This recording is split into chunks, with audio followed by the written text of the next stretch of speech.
die Here net goed nie. Sy genade, sy goeie trinde, sy barmhartigheid, sy liefde, sy ontferming, wie jy is, wat jy het. Kyk hoe ver die Here jou gebring het, kyk hoe ver die Here jou gedra het.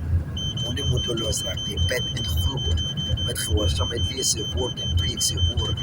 Jy word jy vas teen elke wind, teen elke rivier, teen elke vuur, teen elke reën wat die vyand teen jou bring, wat die vyand teen jou beplan, wat die vyand teen jou het, dan sal jy sien die hand van die Here.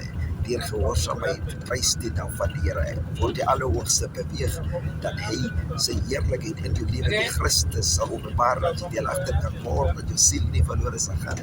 So dierbare, glo en vertrou in hom, met gehoorsaamheid. Onthou, wie God wees. En Jesus gesê, hy sal bemagtig wees om te volbring wat hy ook al beloof, wie sy beloftes en wie sy verbond, ja en amen, Christus is.